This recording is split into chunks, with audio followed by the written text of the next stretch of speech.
Do you give feedback on a regular basis to your direct reports, good, bad, indifferent? A recent report from Gallup suggested that 68% of employees receive zero feedback from their managers. And what you'll find is when you conduct an employee engagement survey, this frequently comes up from employees saying, I want more feedback, I want more feedback. What we know is feedback is good for workplace culture. I'll tell you a secret is your team members, your direct reports, their success is dependent upon your leadership of them. So if they're successful, that means that you're successful in cultivating their employee experience to be successful, right? Now, let's look at a study. There's a study conducted by Relationships Australia in 2018.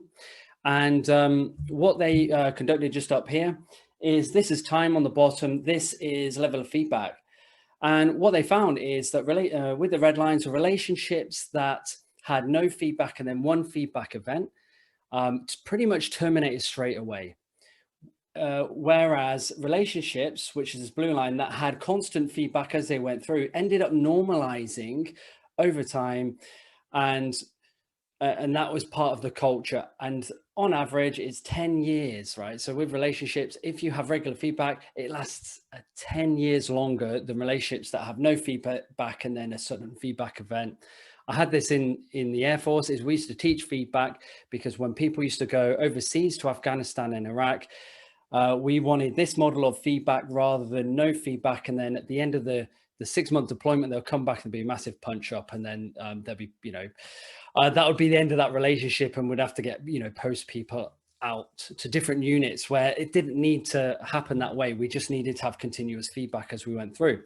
Now, the magic ratio for this, and there was a study conducted by a couple of academics, and I'll put the links in the notes, is they conducted a study of 80 leadership business units, and the evaluation was profitability, finance, customer service satisfaction, and employee engagement. And what they found is from this study is that the magic ratio is 5 positive comments to 1 negative comment.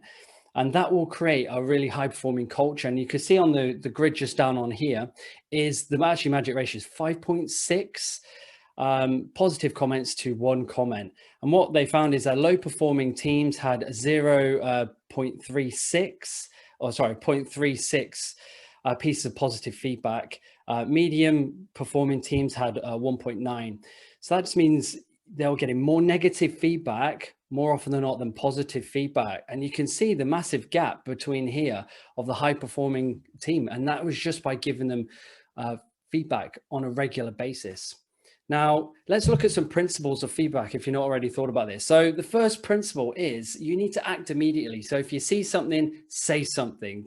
The magic time, which is the second one, the right time is between 24 and 48 hours or even before that. Well thought out feedback delivered at the right time has a massive positive benefit for people. Good, bad, indifferent, it doesn't matter. Number 3, have specific examples of the behavior that they have demonstrated. So if they've demonstrated some great customer service, you need to actually tell them what they did, because if they know what they did, they're going to do it more often, more frequently, and get a better outcome. Same with negative feedback, and we've covered that in the BIF model before.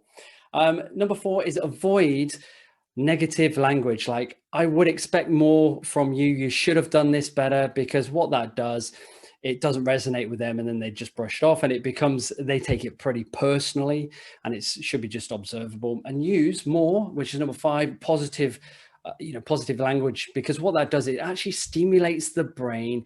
It's good for personal growth and development, and they're more likely to take that on board.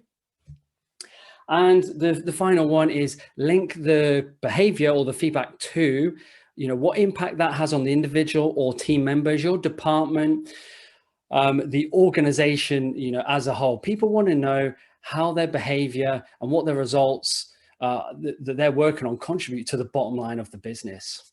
What are the benefits of giving feedback? Number 1, you're going to have a higher employee engagement score. So that's, 67% contrast to 31% negative. Number 2, you're going to have increased productivity up by 12.5%. in most cases. You can have lower turnover, so it's down by almost 15%.